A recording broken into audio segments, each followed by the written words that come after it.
Hi, I'm Littmann. I'm a postdoc at the Technical University of Munich, and today I want to present joint work of Michael Heinzinger, Christian Dalago, Konstantin Weisenhoff, Burkhard Rost, and myself on predicting binding residues for various ligand classes using protein embeddings.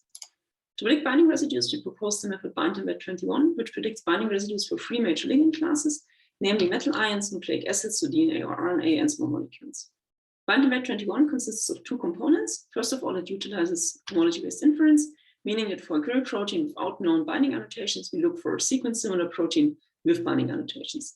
If we can find such a sequence-similar protein, we just transfer the binding annotations to our query protein as our binding residue prediction. If we cannot find such a hit, then we rely on a machine learning method to make a de novo prediction of binding residues. And let's have a look at more detail how this machine learning method works. So for BindEmbed21DL, we use single sequence as input to the pre-trained transformer model to generate per residue embeddings for each amino acid in our sequence. The pre-trained transformer model is in fact a Prot5 model, which was developed and pre-trained by Ahmed Enaga and Michael Heinzinger and others. And it was trained on the prediction task of reconstructing masked amino acids in a sequence. And it was trained on the databases BFD and UNIF 15. In fact, Prot5 was trained in a self-supervised or unsupervised fashion. That means that the model never had any information about protein function or binding during training. Now for our task, we're actually not interested in this prediction task of reconstructing masked amino acids, but we can extract meaningful representations of protein sequences from the pre-trained model, for example, from the last hidden data. And those representations is what we call an embedding, and that can then serve as an input to any machine learning device. In our case, we use it as an input to a two-layer CNN that then predicts for every residue whether it binds metal ions, nucleic acids, or small molecules. BindEmbed21 achieves an Affine score of 48% for this task of predicting any ligand binding, which means that if a residue is predicted to bind to any of those three ligand classes, it's considered binding for this prediction task. And you can also clearly see that combining machine learning and homology-based inference outperforms only the machine learning method, because all the darker colored bars are higher than the lighter colored bars, except for the position here for nucleic acids. We can in fact also influence the performance of BindEmbed21DL by altering the output probability that we use to define a residue as binding or not. So usually everything with a probability below 0.5 is considered non-binding, and everything with a probability above 0.5 is considered binding. But if you lower this probability, you can increase the recall, and if you increase the probability, you can increase the precision. And for example, for a probability of 0.95, the method then reaches a precision of 73%.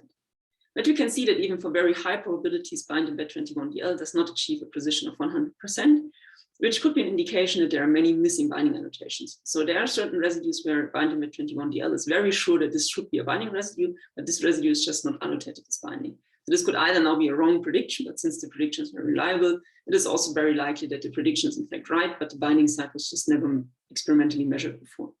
And in fact, looking at our development set, we found some evidence that this might be true. So for example, here we have the DNA binding protein HMF2, and our development set is annotated to bind to metal ions with 4 residues. None of those residues was actually predicted by BindEmbed21DL, but it predicted some residues to bind to DNA. And you can see them here in lighter red, and the darker red ones are actually predictions with a reliability or with a probability above 0.95. So these are these very reliable predictions. And then we looked for some, if there's some evidence that these predictions could be correct. And in fact, we found a PDB structure 5T5K, which we did not consider when constructing our development set because it has a rather low resolution. And we only considered binding annotations from high resolution structures for the set of annotations for the development set. But if we look at this rather low resolution structure, all of those red residues are actually annotated as binding, in addition to the blue ones that are also annotated as binding, but that our method did not predict.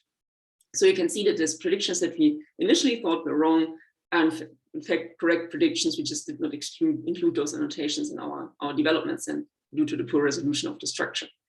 This is of course not an indication of a new binding set because there has been experimental evidence for this binding set, but it clearly shows that BindEmbed21DL learned something it was never trained on, and it was able to predict something it never saw during training.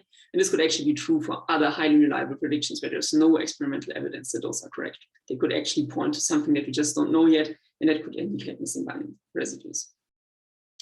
So in conclusion, with BindEmbed21, we have a method that predicts binding residues for 3 different ligand classes, namely metal ions, nucleic acids, and small molecules. It is a combination of machine learning and homology-based inference, and it can achieve a performance of 48 plus minus 3% for the Affine score and an MCC of 0.46 plus minus 0.04. And in fact, there are highly reliable and assumably wrong predictions that could indicate unknown binding sites, which also means that our performance is probably an underestimation because if these wrong predictions are in fact pointing towards missing binding residues, the method is performing actually better than we report. BindEmbed21 is also publicly available. You can access the source code via the BindPredict GitHub repository. BindEmbed21, as well as the machine learning component and a homology-based inference component on its own, are also integrated in the bioembeddings pipeline. And this bioembeddings pipeline also provides examples and easy-to-use configuration files. So with the integration, it is much easier and simpler to actually apply BindEmbed21 than when just using the source code. And in the next step, we will also make this method publicly available for a web service, which will allow even easier access to the method. Now the question, of course, is now we have BindEmbed21 predicting binding residues. What is actually next? And this is definitely the prediction of binding sites. So currently with BindEmbed21, it is based on single sequences. So for a given sequence, for example, for here this protein B6, it can predict which residues are involved in binding. And here, for example, it predicted 8 residues to be involved in metal binding.